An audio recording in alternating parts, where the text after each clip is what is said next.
กราบสบายดีและสวัสดีพ่อแม่พี่น้องสบายดีท่านผู้ชมทุกท่านเนาะตอนนี้แมนอยู่กับสองน้องดีสาวลาวเนาะพ่อแม่พี่น้องมื้อนี้แมนน้องดีก็รับภารกิจซึ่งเป็นสะพานบุญให้พอหักพูดอยู่เมกาพุ่นเนาะพ่อแม่พี่น้องน้องดีก็ได้เดินทางกับน้องสาวนี่ยัง ส จะ บายดี นี่น้องสาวเนาะไปใส่มาใส่ก็เฮาก็สิ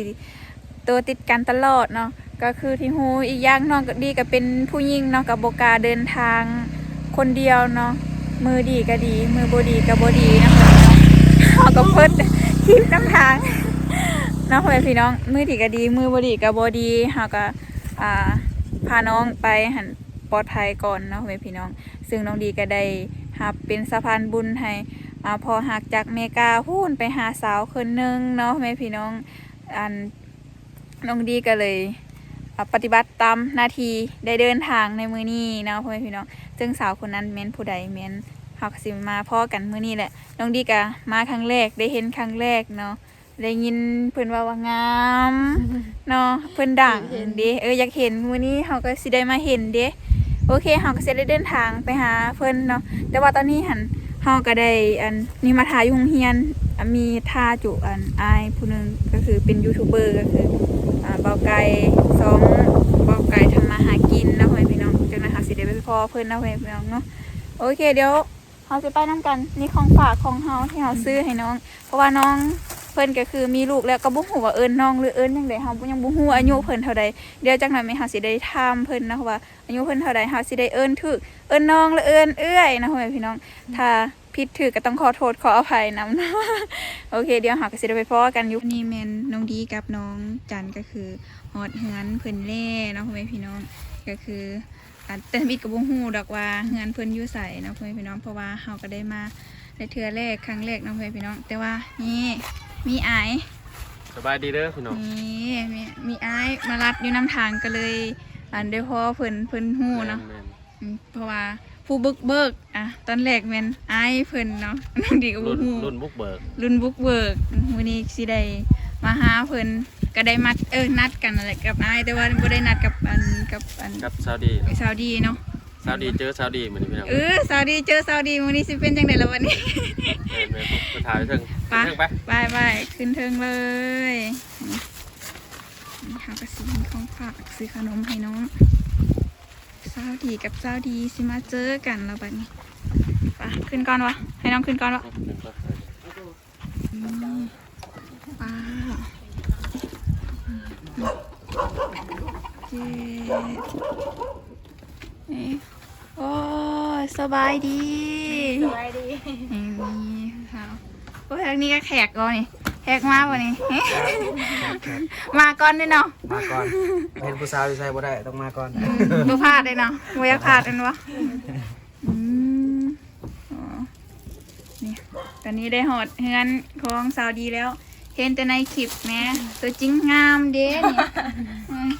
งามกว่านั้นในคลิปอีก เอาลูกไปใส่เห็นมีลูกแม่นบ่ ลูกไปลิ้นแล้ว ไปลิ้นแล้ว เอาบ่ได้อยู่นำ บอก ซื้อขนมมาฝากเพิ่น โอ้ นี่ ดี นี่เอาให้เพิ่นก็ได้ ลูกผมอยู่ขอบใจมันไปลิ้นแล้ว มันไปลิ้นแล้ว นี่คือเฮือนซานบ้านสองของเพิ่นอยู่คนเดียวอะ ลูกกับพ่อแม่ อยู่กับพ่อแม่ อยู่จักคนทั้งเพิ่น 6 คนกับลูกข่อย อยู่6 คนเนาะ แม่น มาเฮ็ดตามคำขอพอฮักอยู่เมกาเพิ่นเห็น โดย ก็เลยให้มาหาเลยแล้วปะนี่ พอหักจากอเมริกาให้มามันว่าสันมันได้บ่ล่ะยันเพิ่นก็มีของเพิ่นละตี แม่นเนาะข่อยบ่มีเด้อ บ่มีวะ แม่น มันได้บ่ล่ะ ได้ ได้ว่าสันโสดบ่ แม่น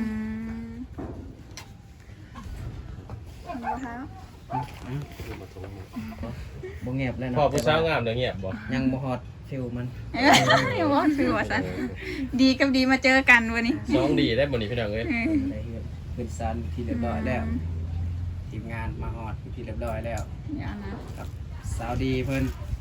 อันนี้ก็เห็นมาแต่ต้นแล้วแต่ว่าบ่ค่อยได้ เอาเนาะอากาศมื้อนี้เนาะ แม่น ลมบ่มีลมบ่ ลมแห้ง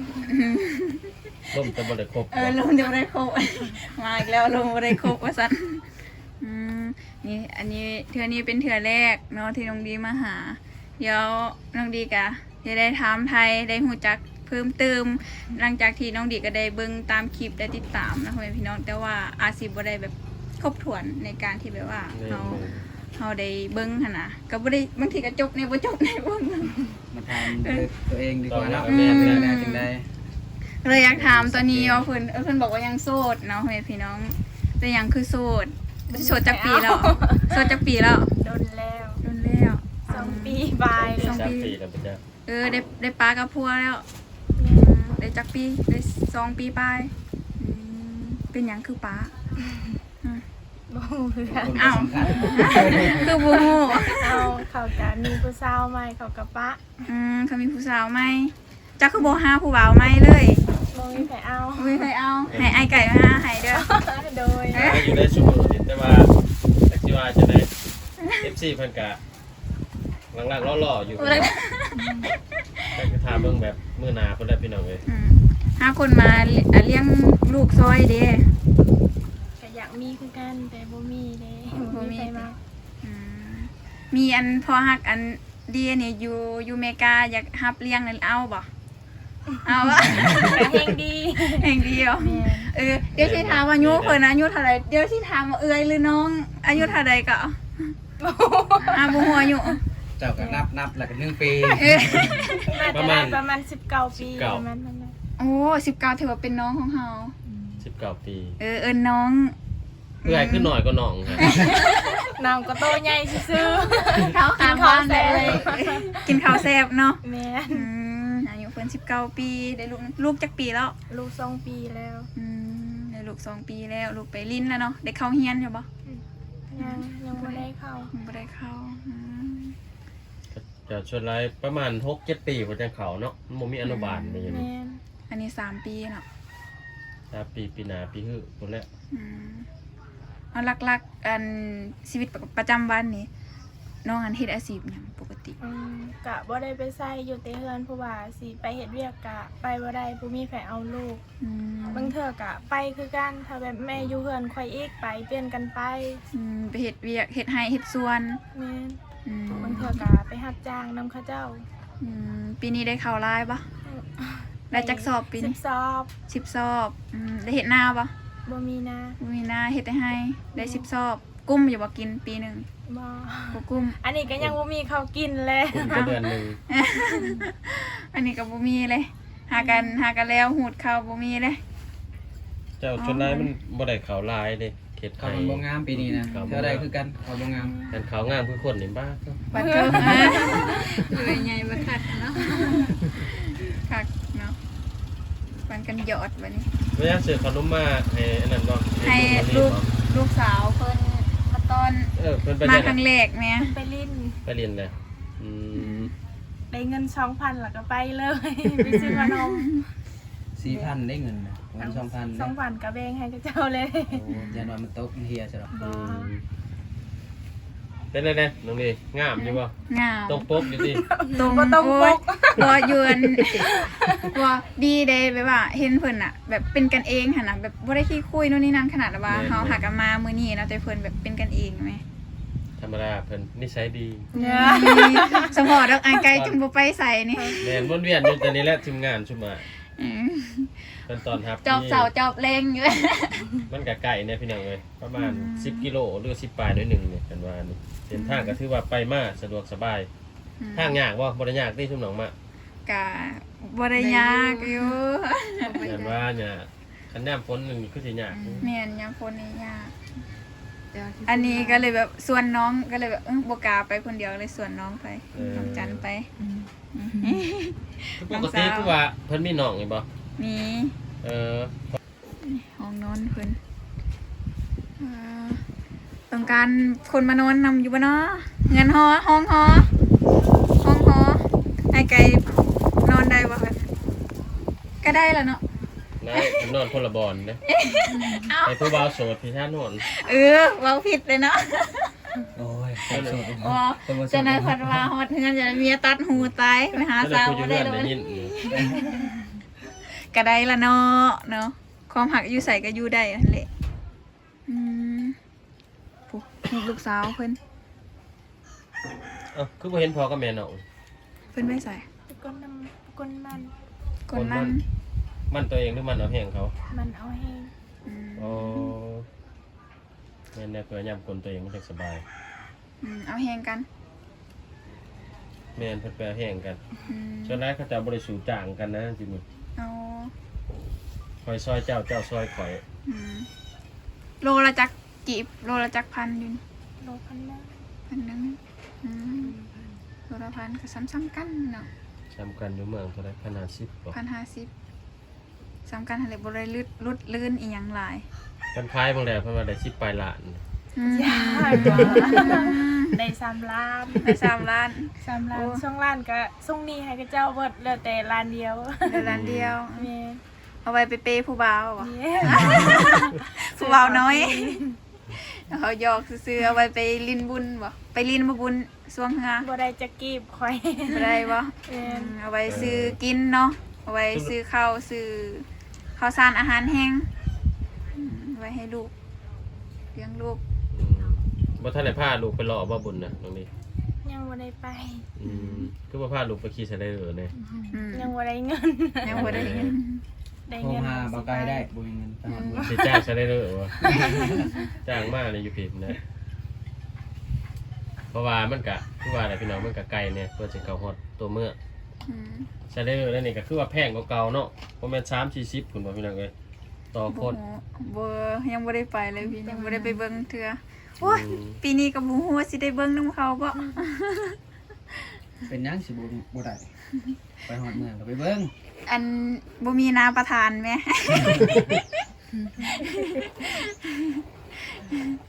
กันมีใบๆนึงไปได้แน่เนาะ ได้อยู่ใบเขียวๆนะ พี่น้องเอ้ยเฮากลับมาบางคนก็เนาะสิว่าคือทายแต่ผู้เดียวเฮาก็บ่ได้มันไกลแน่เนาะบางคนเนาะน้องๆก็วางแน่ ยังเพิ่นก็เป็นกันเองเนาะตอนรับเฮา กันไปทางอื่นกับมันหยาไปเลยเขาเจ้าแบบฆ่าคนมั่นหูดเขาหูดหน้าลบไปเลย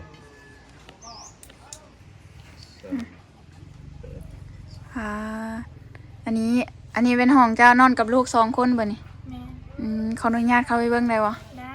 แต่ว่าอยากถามอย่างหนึงอยู่ เห็นอันเล็บเพิ่นน่ะวิ่งอยู่เฮ็ดเรียกได้อยู่บ่ล่ะฮะ ได้เล็บงามแท้ ตาอยู่เมือง ไปต่อวะ เอาไปต่อเมื่อวานได้เล็บงามเนาะสงสัยสิมีข่าวดีบ่จัก โอ้โหเลย โอ้โหนี่ขออนุญาตอันเบิ่งห้องนอนได้บ่ ได้ วะ ว่าไปน้ำกันนี่แหละให้เพิ่นเจ้าพาไปแล้วเนาะคนนี่เบิ่งบนอยู่บนนอนของเพิ่นพ่อแม่พี่น้องนี่เนาะนี่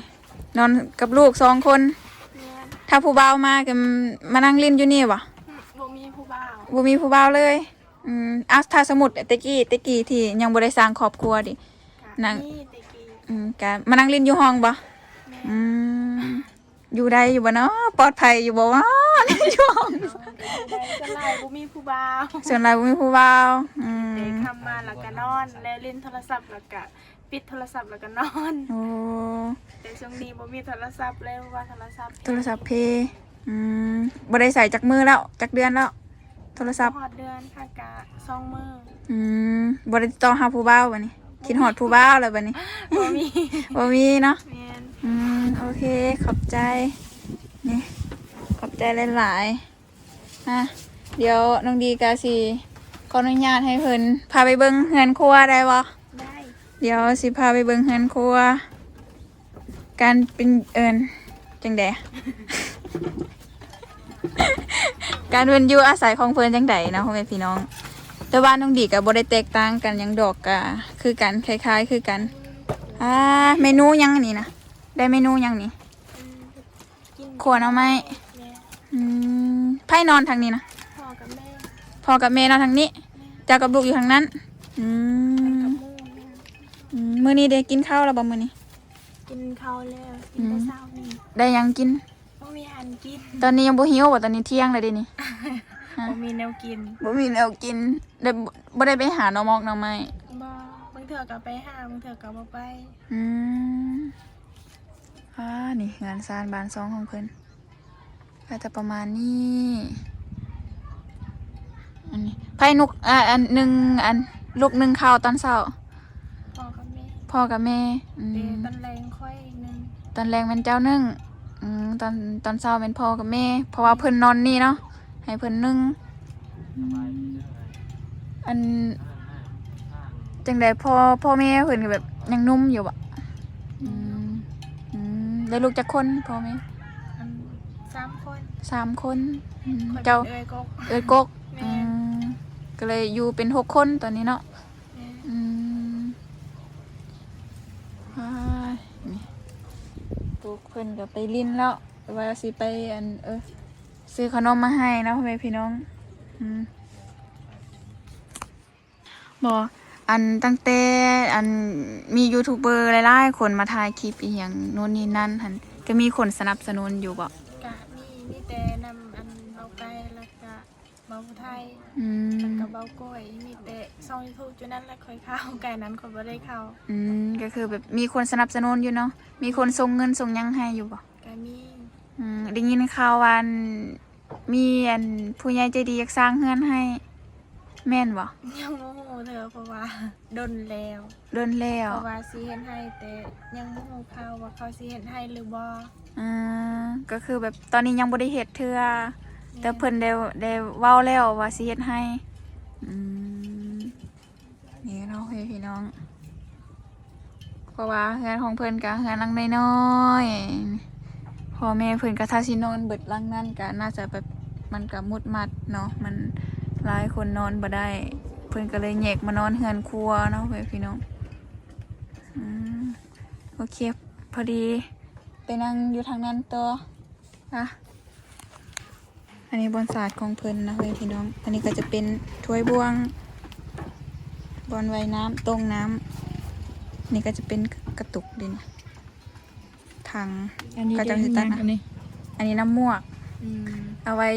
จังไดไว้สระผมน้องดีก็เคยตะกี้ตอนน้อยๆแต่ว่าตอนนี้ไม่เท่าก็ยังเฮ็ดอยู่แต่ว่าน้องดีบ่ได้เฮ็ดแล้วนี่ทีมงานกระทากันลมกันบ่แม่นรักลมผู้สาวแล้วเตะ มันว่ามีแต่คนงามๆมาเลยเพิ่นว่า ไฟเว้า อ้าว เว้าแล้วได้ยินอยู่เว้า10เป็นไผเนาะเว้าขันกันนี่ งามก็ว่างามแหละเนาะ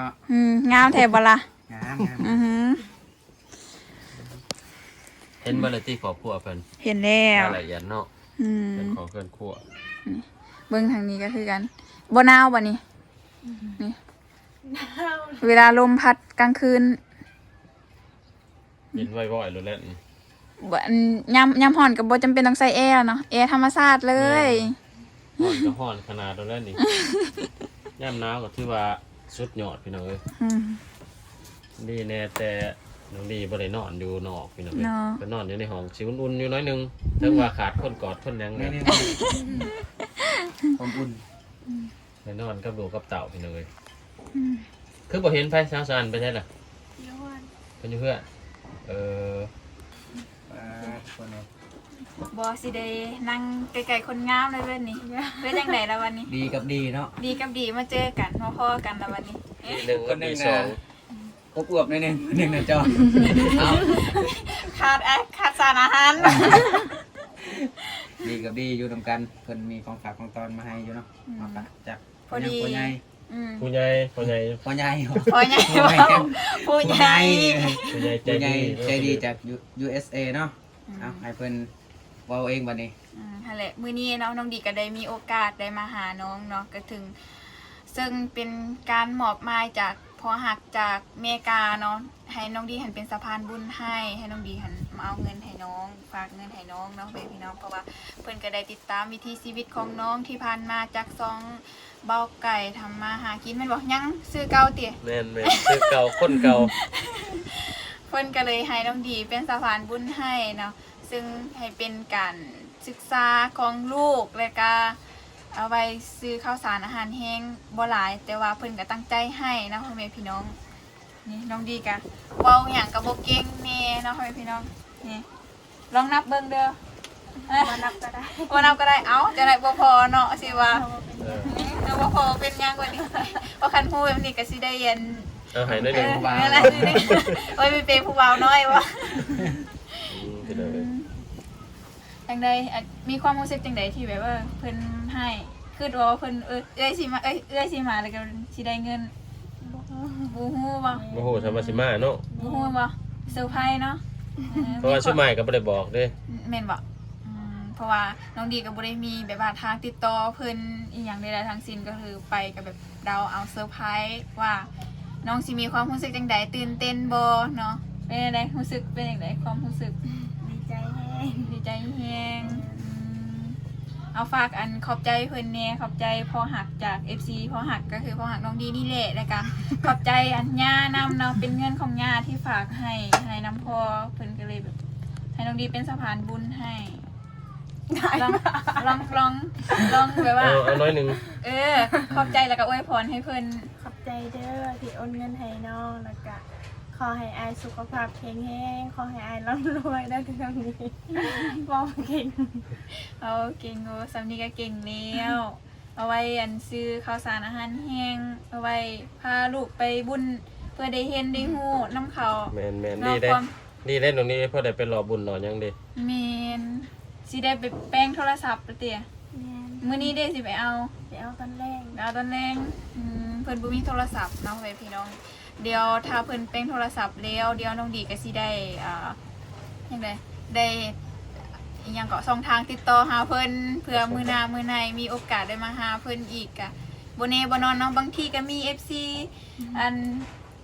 มักได้บัดนี้อยากเลี้ยงลูกซอยนี่ได้บ่ล่ะ ได้ นี่พอหักน้องดีเลยสิมันเอ้ยดีนี่เลยสิมาเลี้ยงซอยนี่ได้บ่เอาบ่ กะแห้งดี ก็แฮงดีเนาะมักบ่ ไข่กับปติ บ่ติเนาะ แสดงว่าเป็นผู้ชาย ว้าว เพราะจะเป็นผู้ชายนี่นี่นะเพราะแต่หักน้องดีกับลูกกับพ่อเนาะน้องนี่เนาะ แม่นพอได้แบบ พ่อ เพิ่น ยัง แบบ ไร เลี้ยงดูเฮาได้เนาะแล้วก็ฮักเฮาเนาะบ่ตกบ่ตีก็พอแล้วเนาะ แม่น บ่เป็นวันเข้ากันพูนสูบยาหมอกยามากินเหล้าเมาสุราอีหยังก็สิเอามันก็บ่ได้แล้วเนาะเอาก็ต้องหาในคนดีๆเนาะแม่นบ่ล่ะ แม่นให้ดีกว่าเก่าว่าสิเนาะกระเทิน ดี สิ ก แบ ว่า บ เก่าก ระเทินสิแบบยังเคินว่าสิเอาอีกรอบ2หั่นนะ เอา ก็ต้องให้ดีกว่าเก่า เมียนเลย ช่วยกันหาเงินนะครับช่วยกันสร้างกันช้าคือเพิ่นว่าพี่น้องเอ้ยฮักแข่งกัน จนแก่จนเฒ่า เนี่ย ปิดวะ โอเคแบบนี้เลยโอเคโอ้ยสิว่าแรงๆโอเคได้ไปตัดทิมแล้ว